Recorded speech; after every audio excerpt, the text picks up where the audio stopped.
Oh, wow. No way. No way. That's crazy. I'd have never believed that.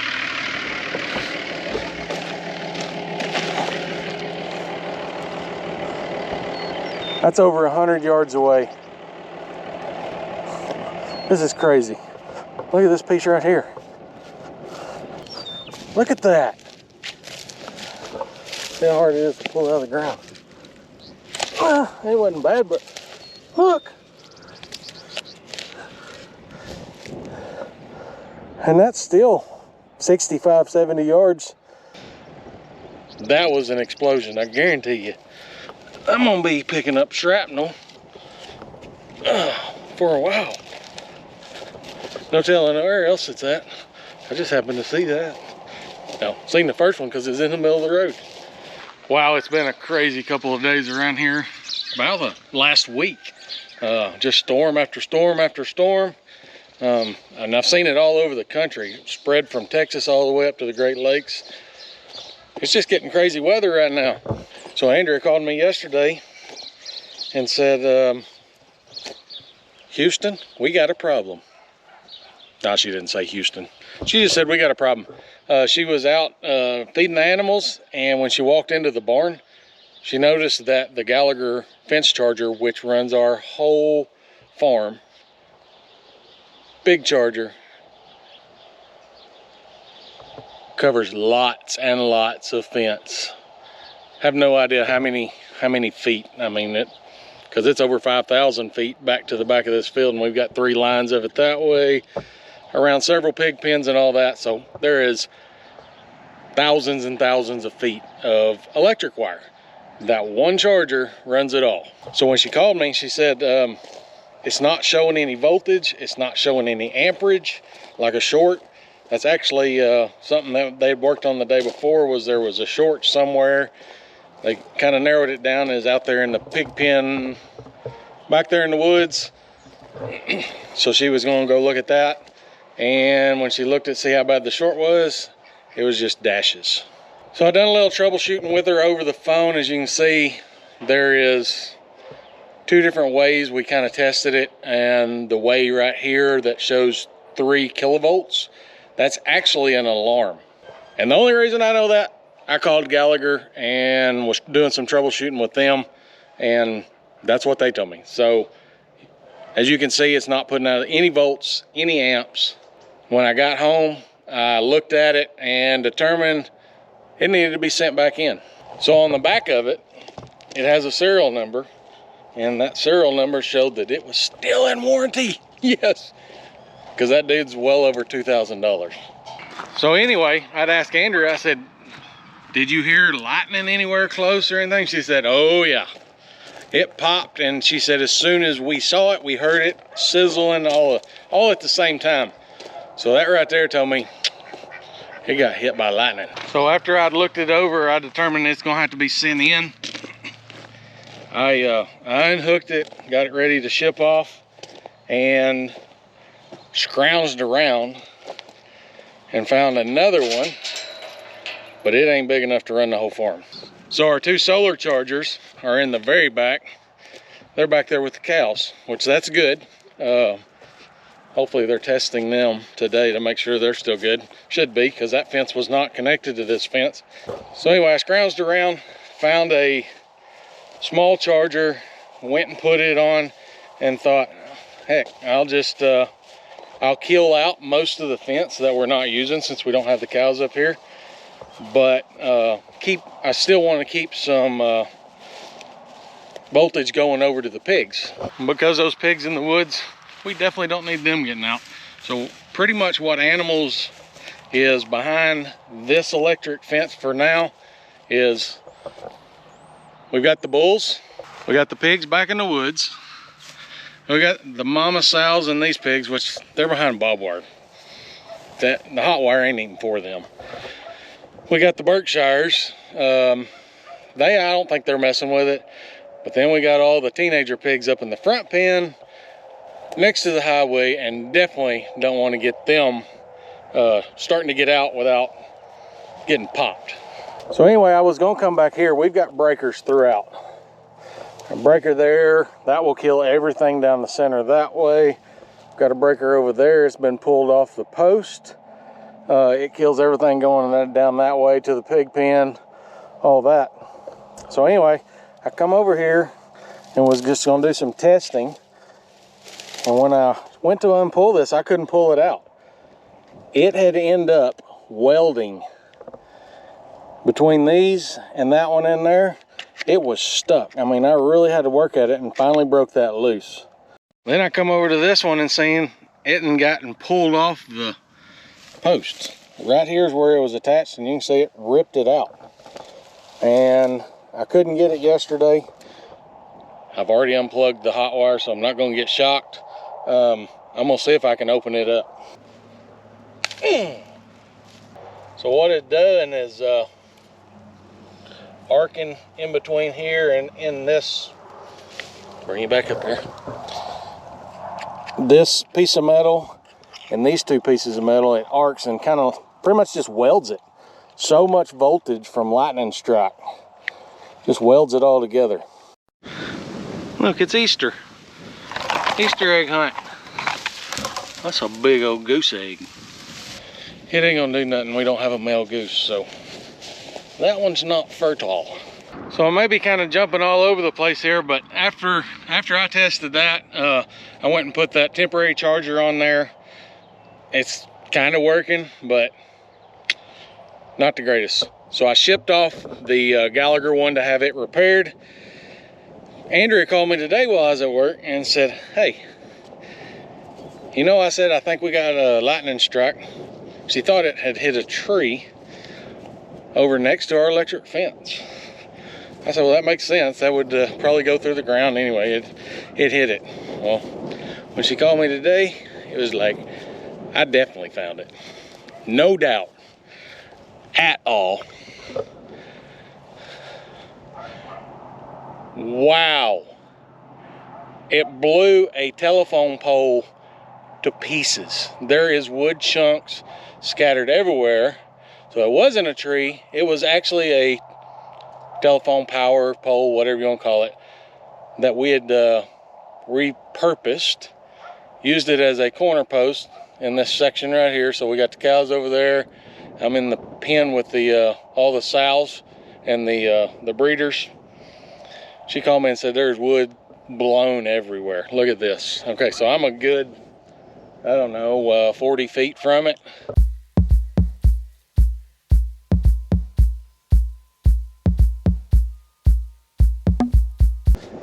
Give you a reference. I mean, look how big that is from way over there. See if I can even throw it. I can't even throw it that far.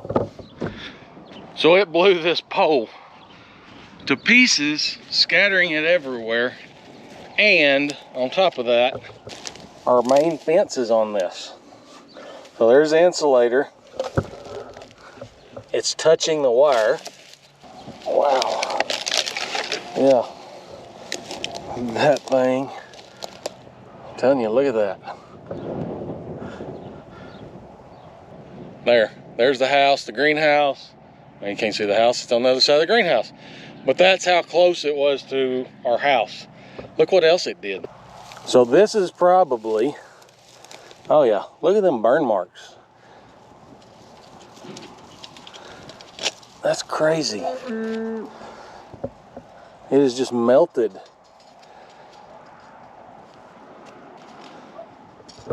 Melted the barbed wire. And there's supposed to be 4 strands here. Oh yeah, there's the other strand. Wow, there's chunks of it over here, up here. Wow. Yep, look at that. Look at the end of that where it melted. That's crazy.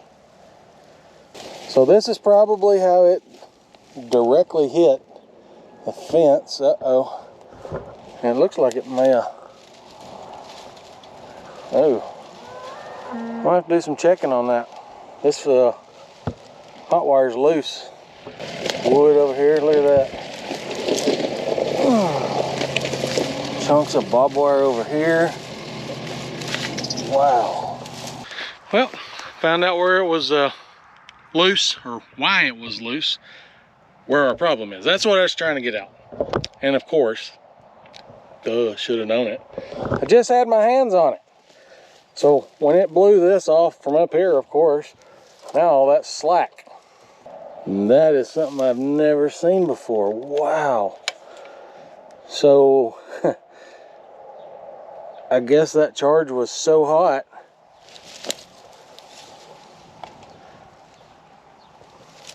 it melted straight through an insulator. That is just crazy.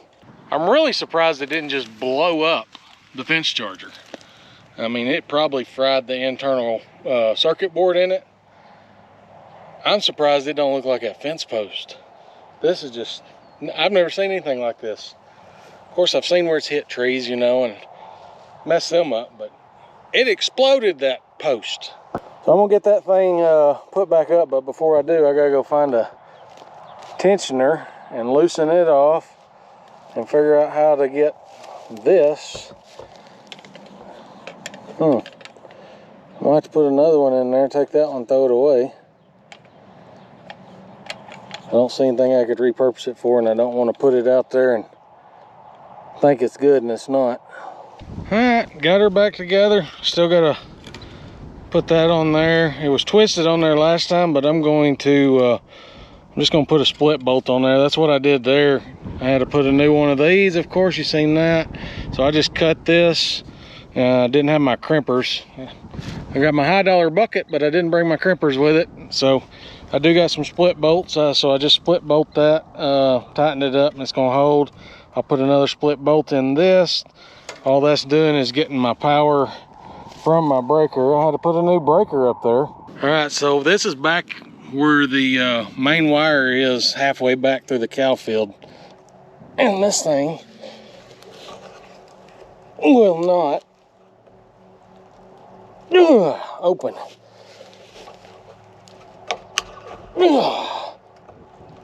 Nope, that one went.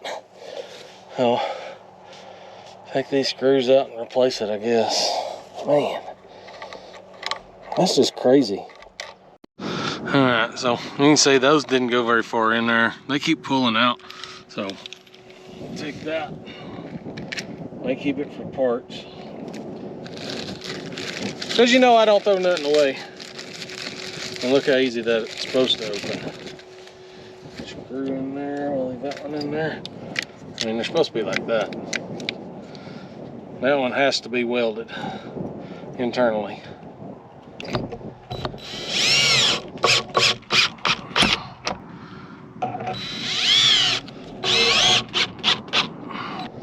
Well, this is my wire going to my fence on down that way.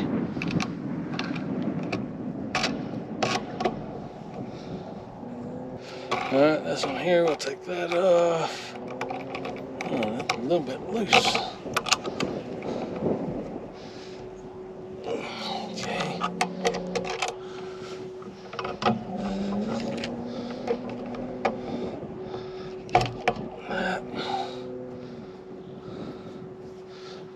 And this, my homemade hook for my gate. All right, that's that. Works like it's supposed to. The other one, the handle, I guess it's got plastic rivets that goes through and holds the handle onto that metal piece. So of course you don't want to grab the metal piece, it'll shock you. They don't go all the way through.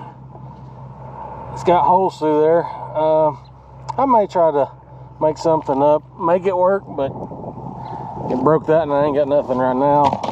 And I have extra breakers, so I just put a new one up there, put some longer screws in there. The ones that come with it, they're, I don't know, they may stick out the back a half an inch. I put some in there that go probably at least an inch in there, maybe an inch and a half. I gotta go back down through there. A few more clips, I think they've broke. Of course, it's the yellow ones that always break. So I bought some, that's the heavy duty. Look at that. 10-year warranty. I'm gonna put that warranty to a test. Probably need to keep up with the receipt where I bought them. Go down through there, put that on. I need to put this other wire. It was for when we was weaning some calves. I wanted them to get shocked before they got to the actual fence to get shocked. I'll end up moving that on there, but I need to burn this fence row out. Weed eat, burn, clean it up. Gotta go down there and fix that other post that got struck by lightning. I gotta get this thing back up and going. Cause we still got pigs, the bulls. They hadn't tested the wire yet, and these pigs, they won't bother the wire. Anyway, I gotta get back to work. Gallagher, best products. I bought these in Searcy. Got a Farmers Association store that carries a lot of Gallagher products. Whoop, knocked my high dollar bucket over. Alright, gotta get to work. So you give me a lighter, I'm kind of a pyromaniac, always have been. Pretty windy day, but I know what I'm doing. I've got green grass there, green grass all throughout here. It's just the broom sedge and a few other kind of weeds in there that are grown up, dried out from last year. Just trying to get them burnt out. Really like to kill some of these briars. But you can see, I mean, I've already went down through there, just dead right around the fence where this hot wire was offset and nothing grazed up there. I'm fixing to move it back up against the fence. That wind's actually really helping me out. Like, it gets real hot right there. I'm hoping it's gonna kill that wild blackberry bush. I don't want the wild ones. I like the tame ones that don't have prickles. My biggest worry is it's gonna melt my insulator. That would not be good. As you can see, I kind of stomped around down there, knocking all of it down, hoping it wouldn't flame up, but I've got to get this all cleaned out. Keep going. I may go all the way to the other end and light it on fire and let it burn its way down. Best way to burn out a fence row, get you a weed burner. This thing's older than I am, probably. Well, maybe not quite, but anyway, weed burner, flamethrower, little propane bottle. You can burn some stuff. Watch this. That's when something don't go right, right? When somebody says, hey, watch this.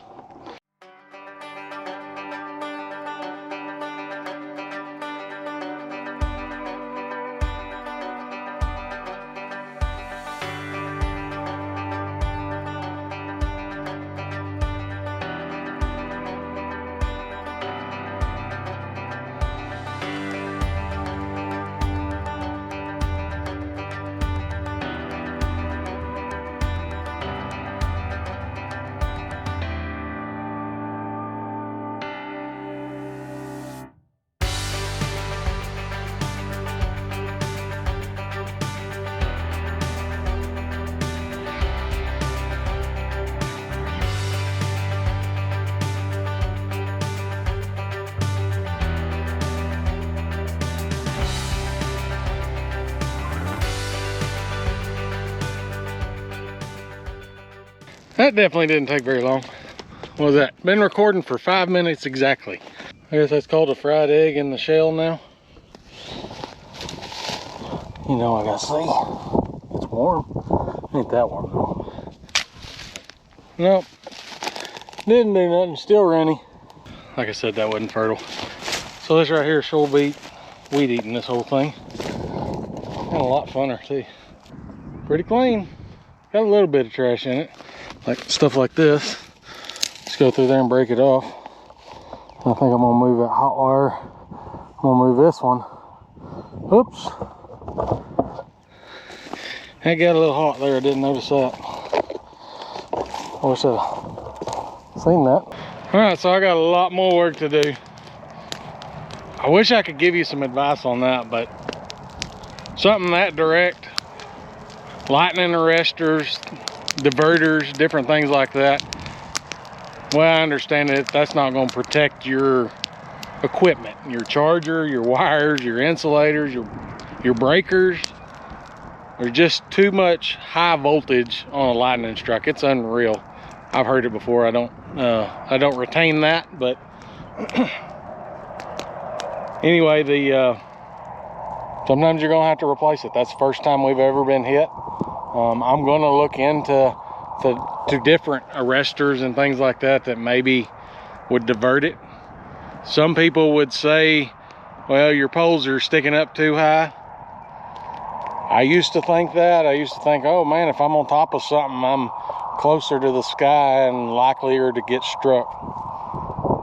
I don't know that there's any fact behind that, because, and the reason I say that, working for a gas company, this was something that crazy happened just this year.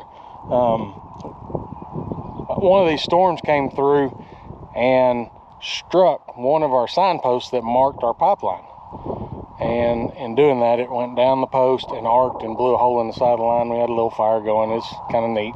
Anyway, I say all that to say there was trees all around that it could have struck, but it struck a signpost that was, well, same height as a T-post. No different. There was a lot taller things around. Actually, it was right by some baseball fields, and there was those huge lights up in the air that have the, I don't know, probably 10, 12 different light bulbs on them that shine throughout the baseball field. It didn't strike none of that. No, it struck a little post, almost the size of a T-post. So I don't know that I quite believe that, hey, if those would have been shorter, they wouldn't have got struck. It just happens. First time it's ever happened here. I pray that it's the last. I praise the good Lord that our Charger was still under warranty. No animals are dead. That's awesome news, because we have had that happen before. Had a cow in the back got struck by lightning. There's all kinds of blessings out of it. You learn things. No, not major damage was done, so nothing I can't fix. Appreciate y'all hanging out with me. Till next time, God bless.